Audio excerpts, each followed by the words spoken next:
Past indefinite tense. वैसे तो सारे टेंस ही बड़े ही इंपॉर्टेंट हैं, लेकिन पास्ट इंडेफिनिट टेंस की इंपॉर्टेंस है वो और भी बढ़ जाती है जब इसका स्पोकन वगैरह में बहुत ज़्यादा यूज होता है। तो इसकी अहमियत 10th क्लास, +2 क्लास या किसी भी क्लास के स्टूडेंट के लिए बड़ी इंपॉर्टेंट हो जाती है जब वो किसी क्वेश्चन वगैरह के आंसर देते हैं, कोई बात का एक्सप्लेन करते हैं। और मोस्टली जो स्टोरी होती है वो पास्ट में एक्सप्लेन करनी पड़ती है, तो उनके क्वेश्चन होते हैं जो पास्ट इंडेफिनिट उनके लिए बड़ा जरूरी हो जाता है। तो जी आज हम पास्ट टेंस की ही बात करने जा रहे हैं।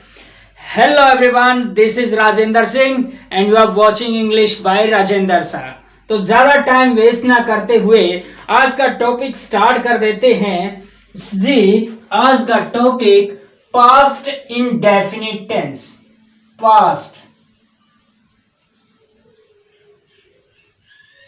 Past indefinite tense, it's very important storing, telling, questions, spoken. पहले मैं सिंपल वे से स्टार्ट करता हूं।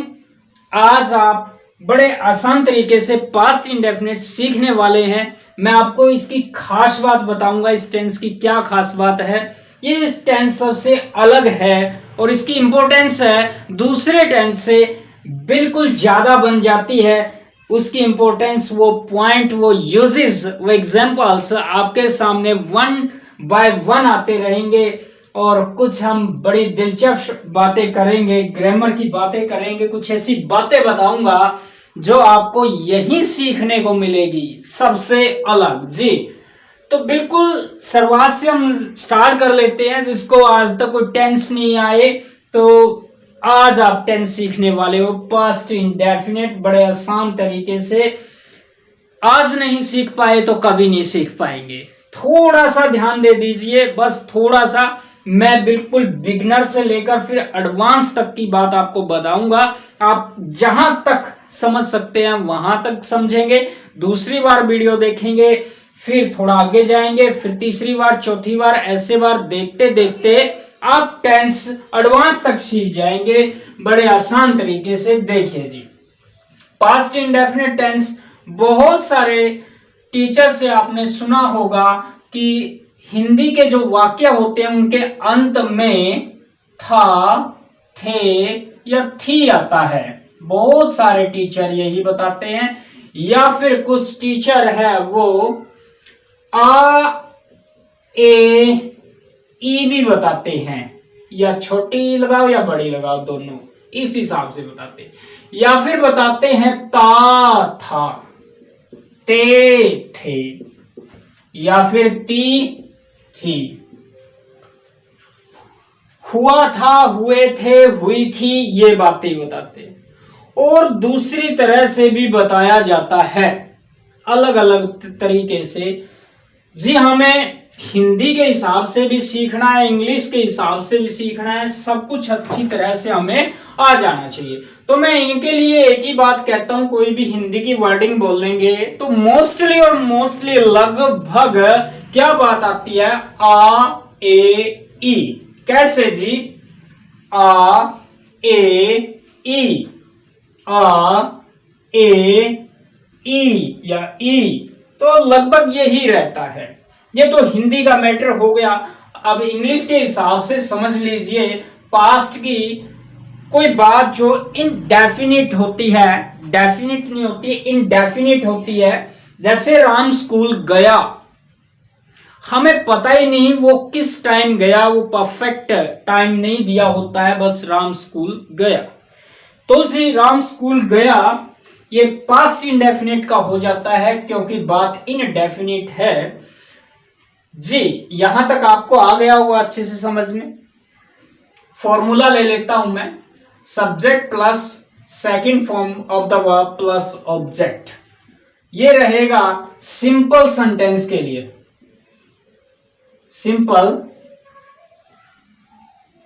जो सिंपल सेंटेंस आएगा ये फॉर्मूला हम पुट कर देंगे। सिंपल सेंटेंस का अलग फॉर्मूला रहेगा, नेगेटिव सेंटेंस का अलग रहेगा और इंटेरोगेटिव का अलग रहेगा। जो आपके लिए अहम हो जाता है कि फॉर्मूला याद रखना। जब तक आपको अच्छे से समझ में नहीं आता है टेंस, तब तक आप फॉर्मूला याद रखेंगे, और जैसे जैसे आपके दिमाग में फॉर्मूला वगैरह है वो पूरा चढ़ जाएगा, फिर आपको ये याद ही नहीं रखना पड़ेगा, ऑटोमेटिक आपके दिमाग में चला जाएगा। देखिए जी, एक बात ध्यान में रखिएगा, practice makes a man perfect. आपको प्रैक्टिस करनी होगी, और अगर आप प्रैक्टिस करते हो, इन चीजों को याद रखते हो, तो जी बार बार ऐसा आप काम कर रहे हो, तो आपको एक दिन में, 2 दिन में, या फिर अब तुरंत ही, यह आपकी प्रैक्टिस पे डिपेंड करता है। Only on practice. आसान है, बस तरीका मैंने आसान बना दिया। प्रैक्टिस आपके हाथ में, प्रैक्टिस कीजिए और टेंस सीख लीजिए, बड़ी आसानी से सीख लीजिए जी। तो जी पास्ट इंडेफिनिट में ही वर्ब की सेकंड फॉर्म लगती है, तो ये इस वजह से अहम हो जाता है। किसी भी टेंस में second form of the verb put नहीं होती है या नहीं लगती है, ओनली पास्ट इंडेफिनिट टेंस में ही वर्ब की सेकंड फॉर्म लगती है। इस वजह से ये बिल्कुल अलग टेंस हो जाता है। इसी के नेगेटिव इंटेरोगेटिव में डिड लगता है, डिड, और डिड के साथ डिड लगेगा नेगेटिव सेंटेंस में और इंटेरोगेटिव में। नहीं वाले वाक्यों में और प्रश्न वाले वाक्यों में डिड लगेगा, और डिड के साथ हम फर्स्ट फॉर्म यूज करते हैं। ये बात भी आप ध्यान में रखोगे। इस वजह से ये टेंस बिल्कुल सबसे डिफरेंट हो जाता है, निराला हो जाता है, अलग हो जाता है। डिड यानी कि जब भी आएगी तो फर्स्ट फॉर्म आप लगाओगे, तो इसी टेंस में सेकंड फॉर्म और इसी टेंस में फर्स्ट फॉर्म यूज होती है जी। तो जी एक सेंटेंस ले लेते हैं, बड़ा सिंपल सेंटेंस ले रहा हूं। राम स्कूल गया, हिंदी में लिख देता हूं, फिर बता देता हूं आपको।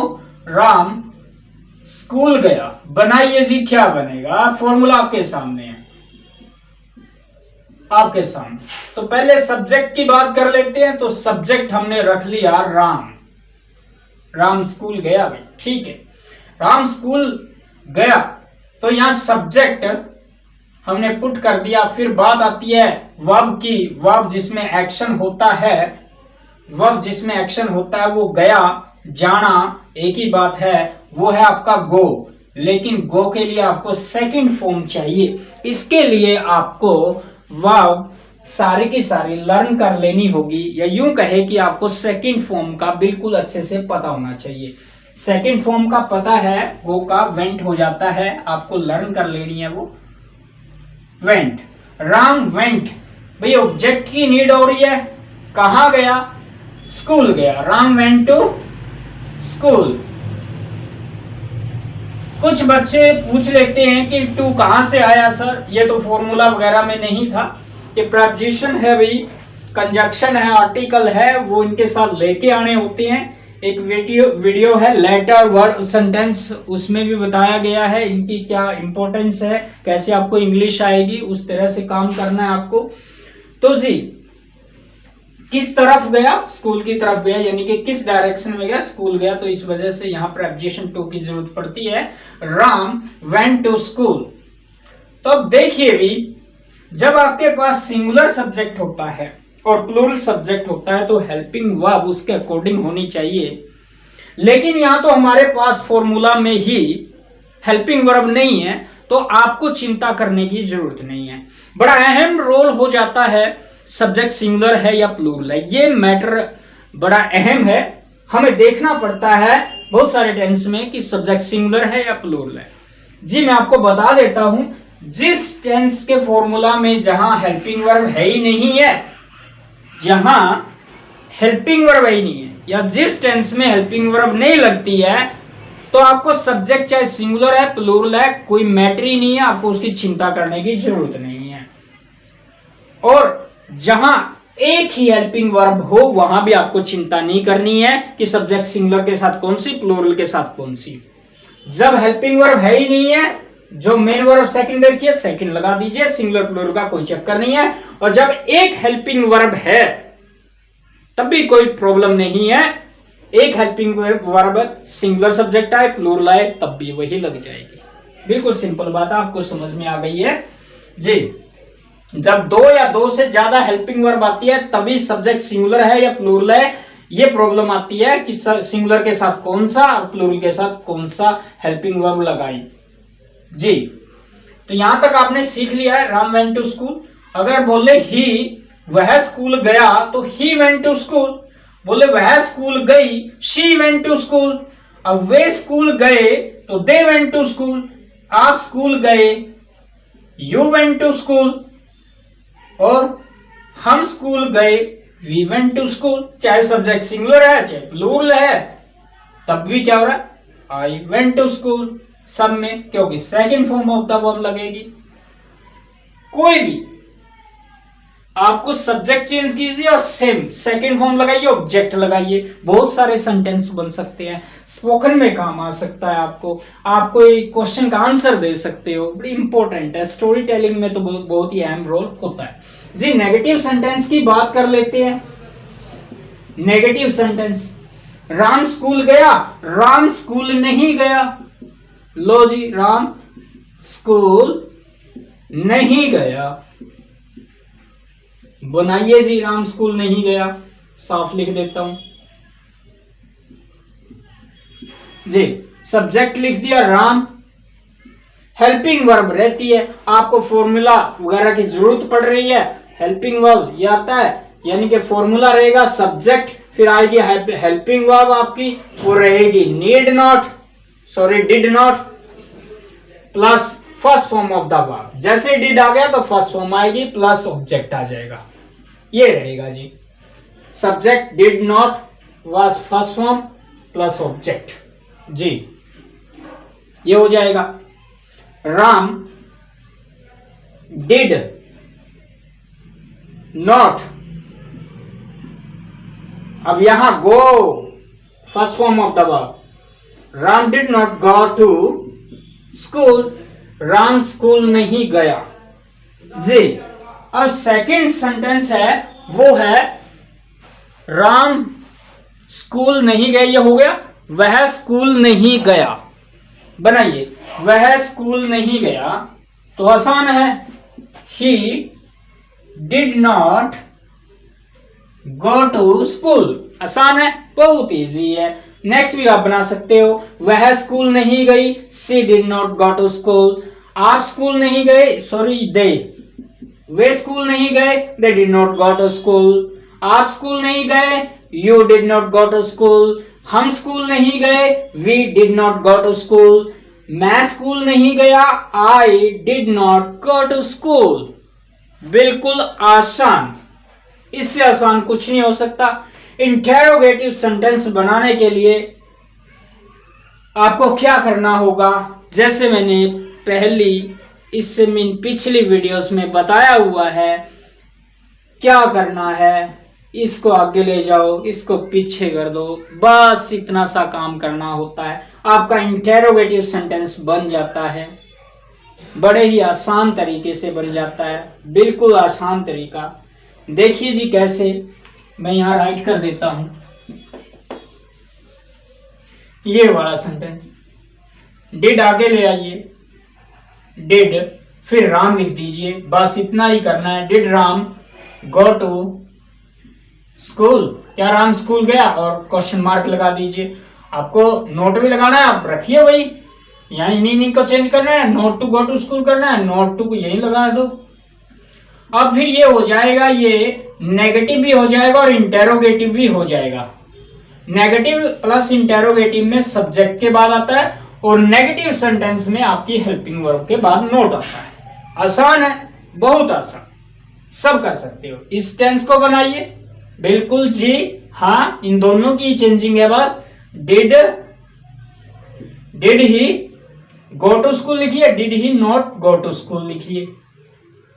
अब इस वाले को did she not go to school, did they go to school, और did you go to school, did we go to school, did I go to school. Negative plus interrogative, यहाँ नोट, ओनली इंटेरोगेटिव बनाना है, इस note को काट दीजिए। बड़ा आसान है, यहां तक उम्मीद करता हूं आपको आ गया है, सबको आ गया है, आसान है। थोड़ा सा अलग सेंटेंस ले लेते हैं, थोड़ा सा अलग ले लेते हैं। बोलता हूं, बनाइए।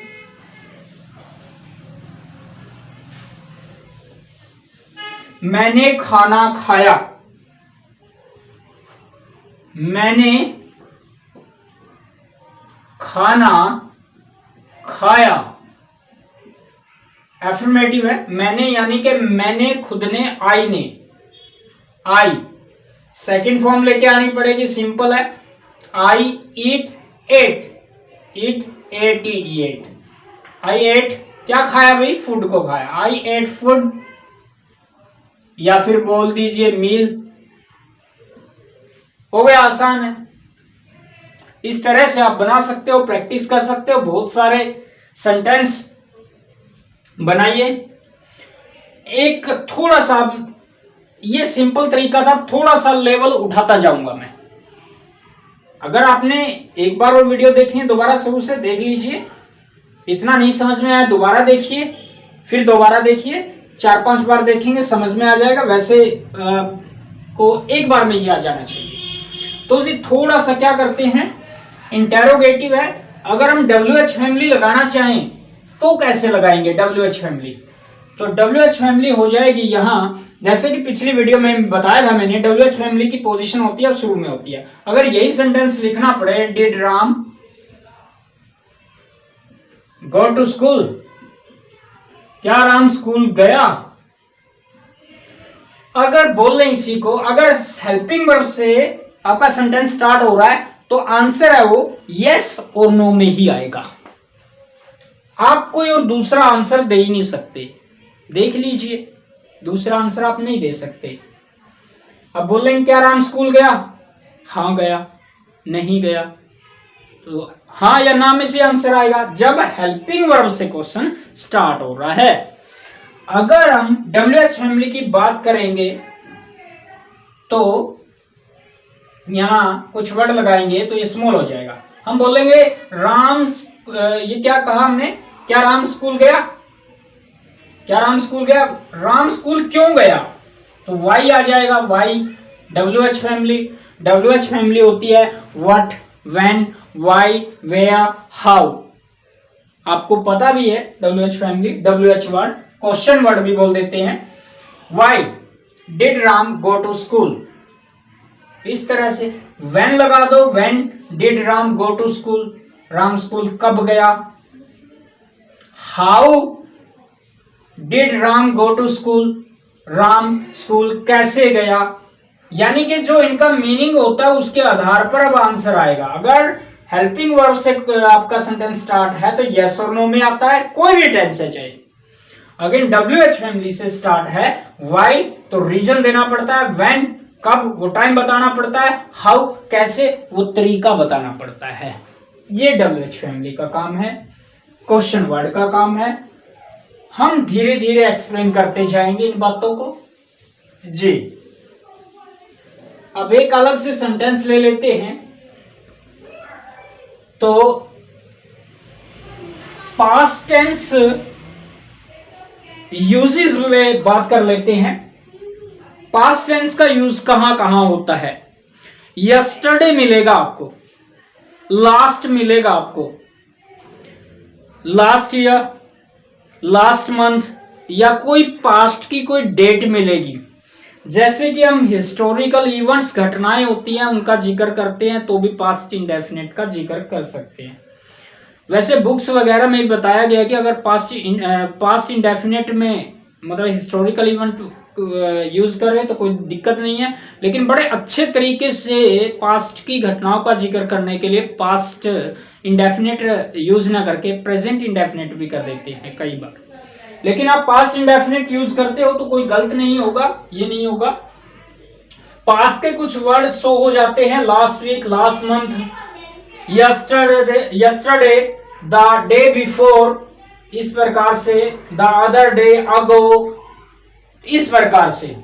तो एक सेंटेंस हम ले लेते हैं, जैसे मेरे पिताजी आए या आए थे। My father came, my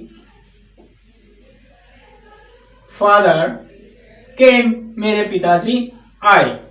past की चीज का, मेरे पिताजी कल आए, माई फादर केम यस्टरडे। तो जी यहां पास्ट को शो करने वाला वर्ड है, तब भी हम समझ जाएंगे।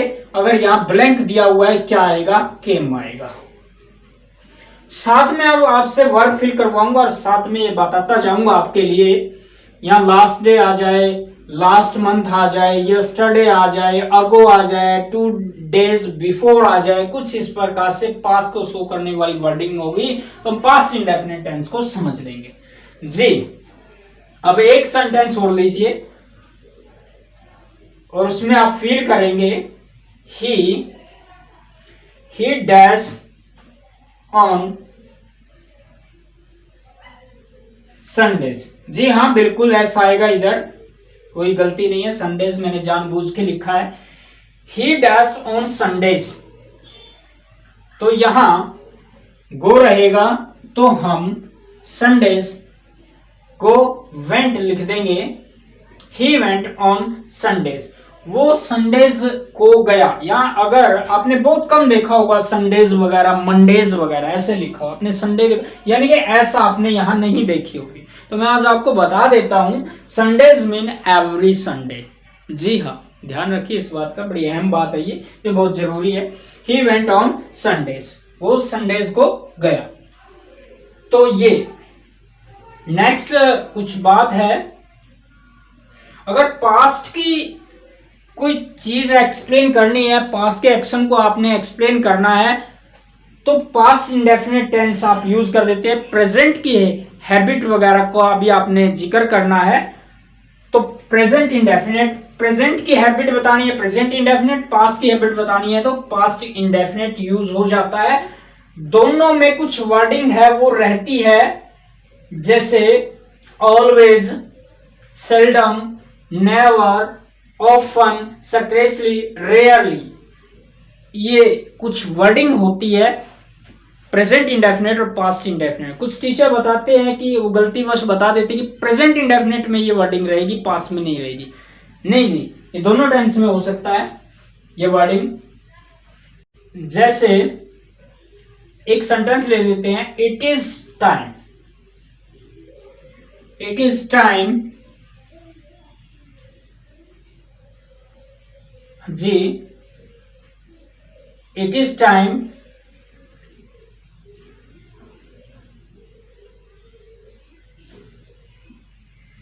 it is time he started playing cricket. It is time he started cricket. He started playing cricket.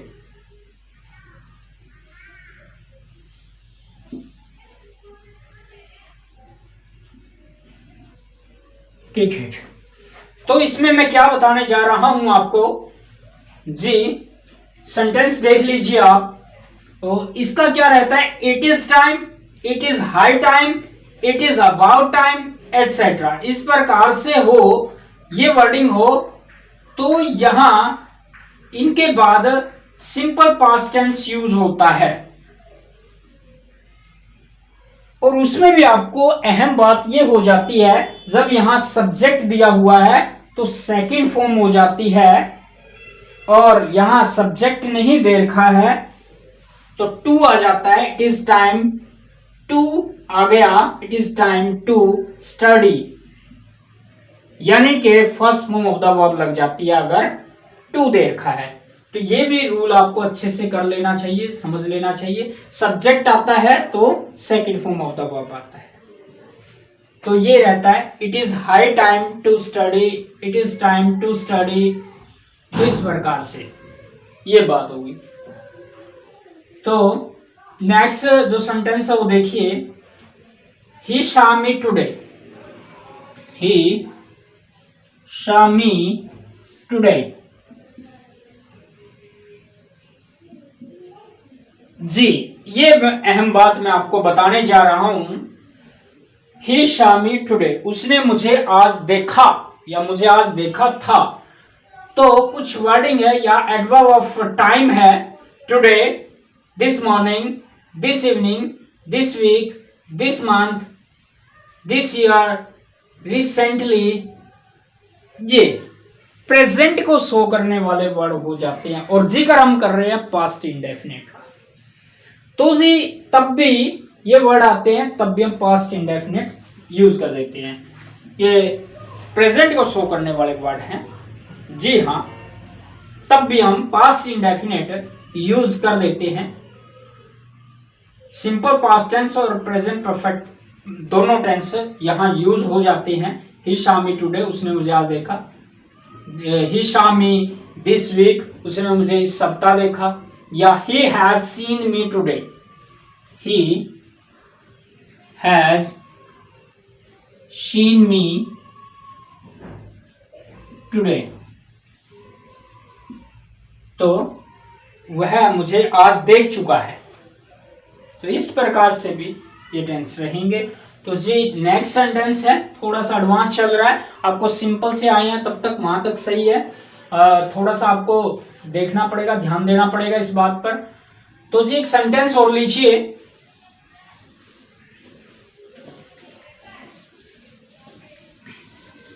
कोई मुश्किल नहीं है, सीखना है आपको। Practice makes a man perfect. जी थोड़ा सा ध्यान दीजिए, अब थोड़ी सी आप एडवांस की बातों की तरफ बढ़ रहे हैं। एक सेंटेंस लीजिए, while she cooked, she while she cooked I wrote a book.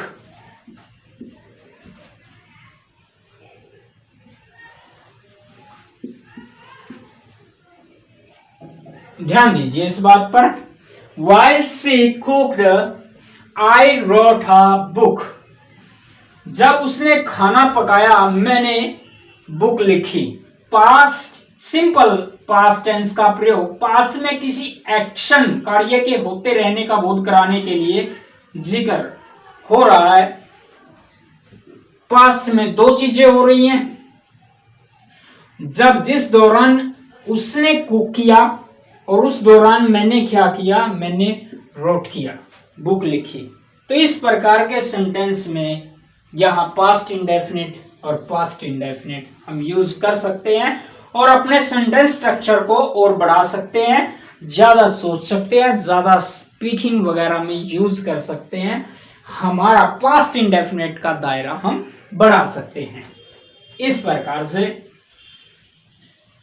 तो एक और सेंटेंस है, while they played, यही हम चेंजिंग कर सकते हैं और बहुत सारे वर्ड बना सकते हैं। while they played, जब वो खेले, we studied, हमने स्टडी की। when my daughter played, जब मेरी डॉटर है वो खेली, I worked, मैंने काम किया। जी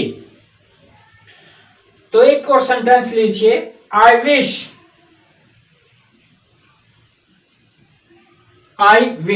मेरी इच्छा है। I wish I were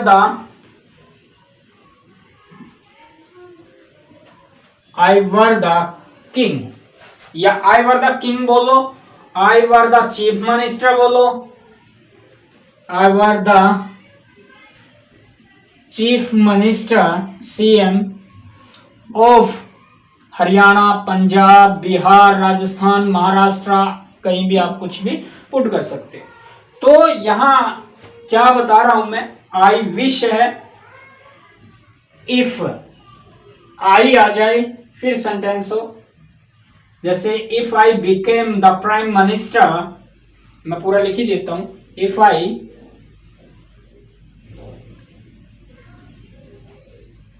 I became the prime minister, the prime minister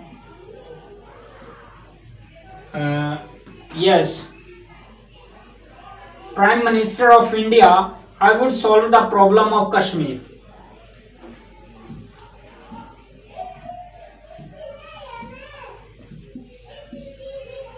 If I become the Prime Minister of India, I would solve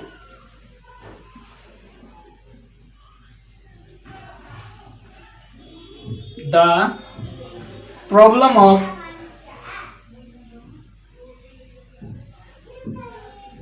Kashmir.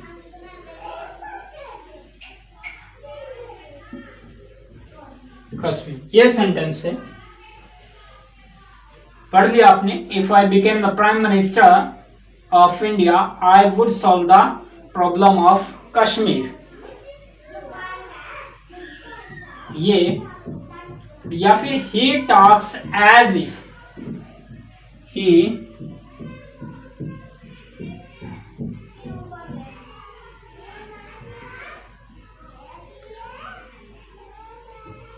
he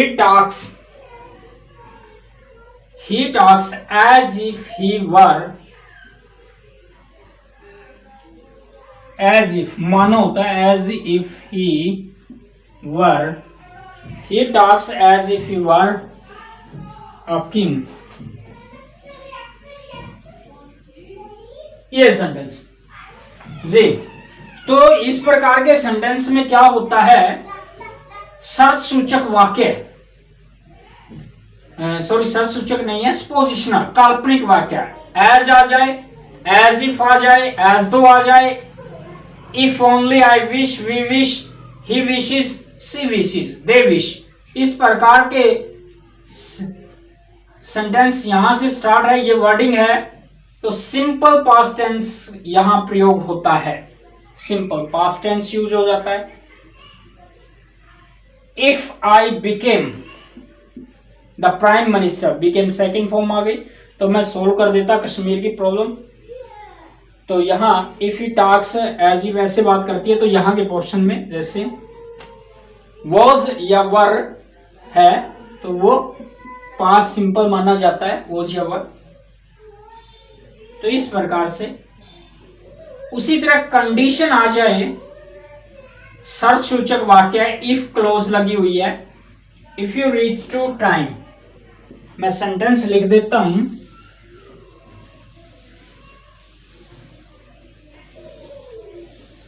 ji video से बने रहिए, आप बहुत कुछ सीख रहे हैं।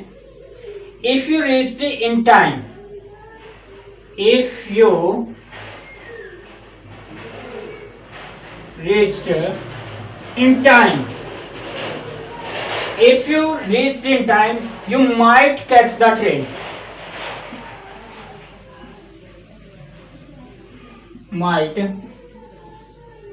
catch the train। जी सेंटेंस पढ़ लीजिए, if you reached in time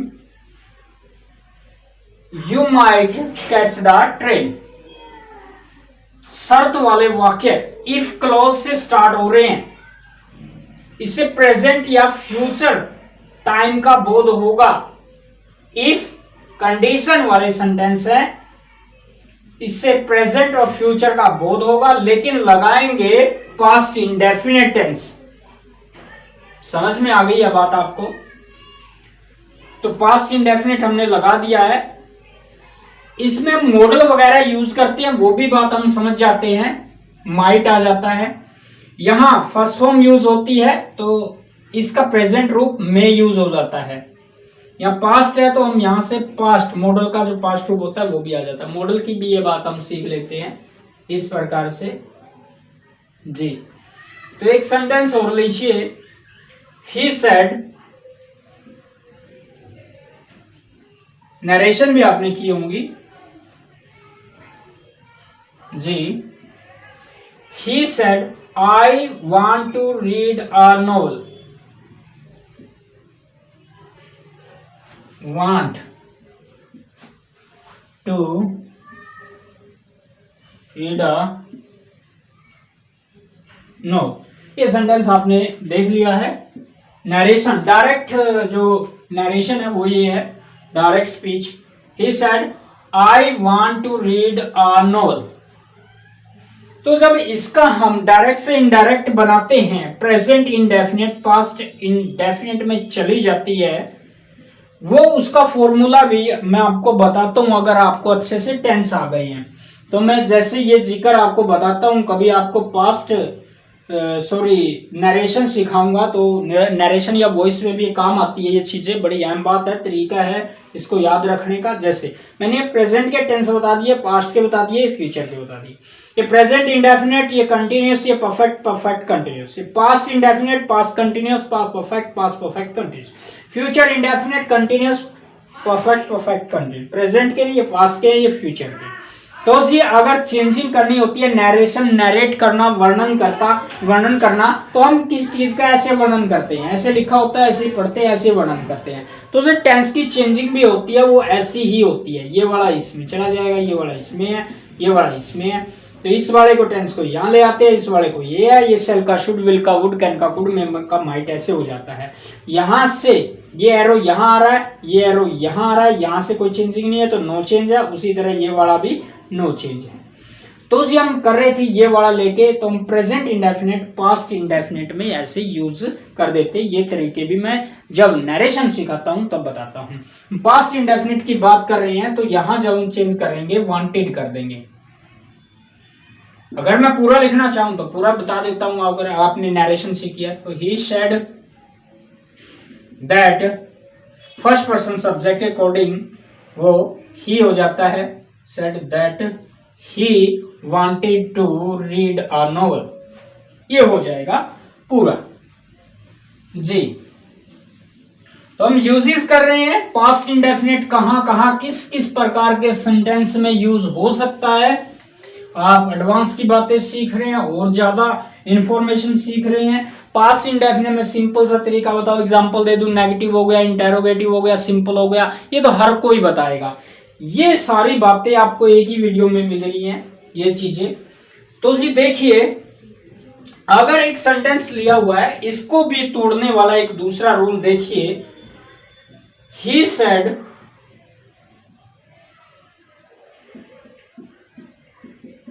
to and to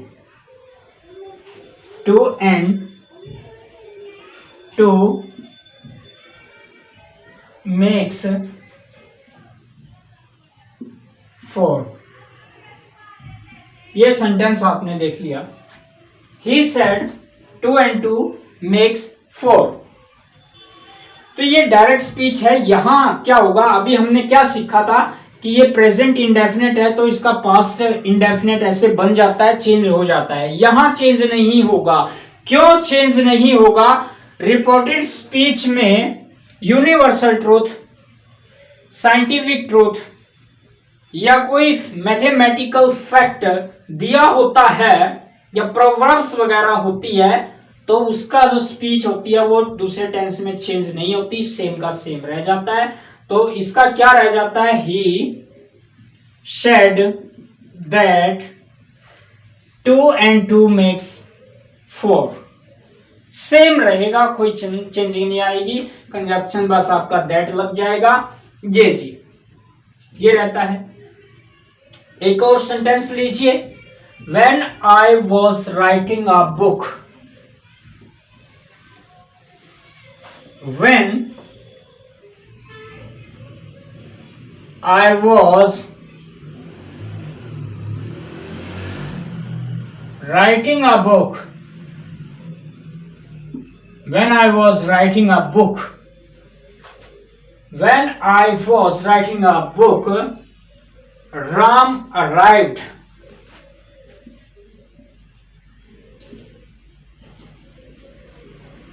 ji second form of the verb.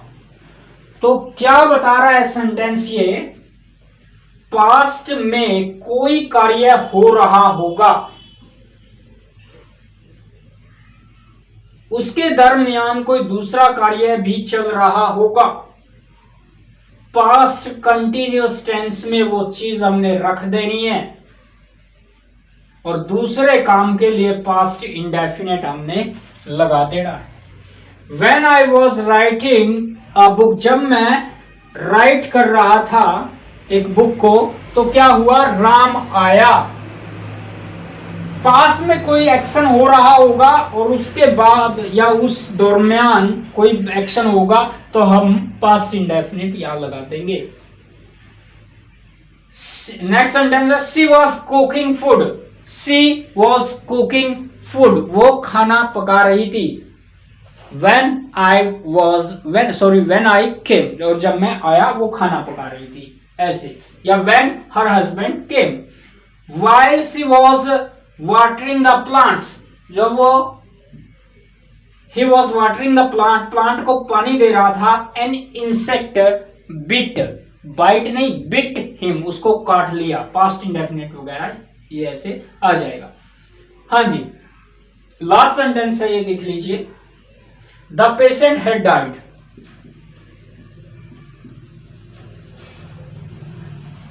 Patient की स्पेलिंग याद रखने के लिए इसको पेटिएंट बोलना पड़ेगा, पेटेंट, पेशेंट हो जाएगा, सही उच्चारण इसका पेशेंट होता है, लेकिन यह स्पेलिंग याद रखने के लिए PATI, पेटिएंट या patient, patient. Had died, the patient had died, patient had died, patient मर चुका था, before the doctor came, before the doctor came, second form इधर आ गई है। बात क्या है, पास्ट में दो एक्शन होंगे, एक सबसे पहले एक्शन होगा और दूसरा बाद में होगा। जो एक्शन पहले होगा उसके लिए हम हैड प्लस थर्ड फॉर्म लगा देंगे, हैड प्लस थर्ड फॉर्म लगा देंगे, और जो एक्शन बाद में होगा हम उसके लिए V2 लगा देंगे, सेकेंड फॉर्म लगा देंगे। ये रूल है, दो एक्शन हो रहे होंगे, एक पहले होगा दूसरा बाद में होगा। देखिए जी, रोगी पहले मरा है, द पेशेंट हैड डाइड, मर चुका था, और बाद में डॉक्टर आया है, यानी कि patient had died before the doctor came, doctor के आने से पहले रोगी मर चुका था। अब हिंदी बनानी स्टार्ट करते हैं पीछे से, डॉक्टर के आने से पहले रोगी मर चुका था, ऐसे। बहुत सारे लोग मानते भी हैं कि इंग्लिश उल्टी है, तो उल्टी हिंदी वहां से बनाएंगे तो बन जाता है। उसी तरह द डॉक्टर केम,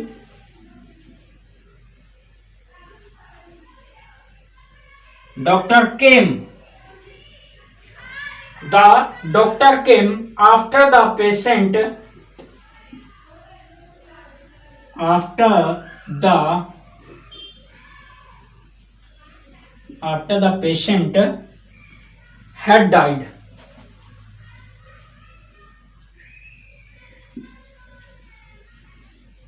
ऐसे समझ लीजिए आफ्टर के हिसाब से।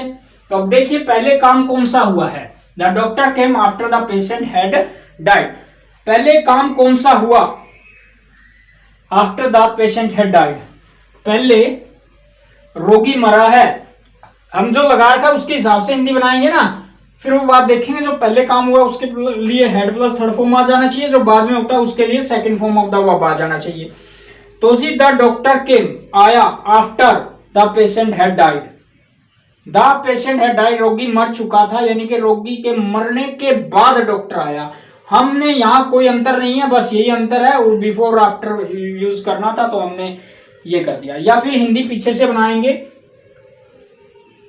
रोगी के मरने के बाद डॉक्टर आया, ऐसे। एक सेंटेंस और है, the train had departed, the train had departed, the train had departed, departed when he reached the station, when he reached the station। ये सेंटेंस है, तो यहां when वगैरह का भी यूज हो गया है। आपका पास्ट इंडेफिनिट टेंस का दायरा बढ़ रहा है जी, सारी बातें मैंने आपको बता दी है।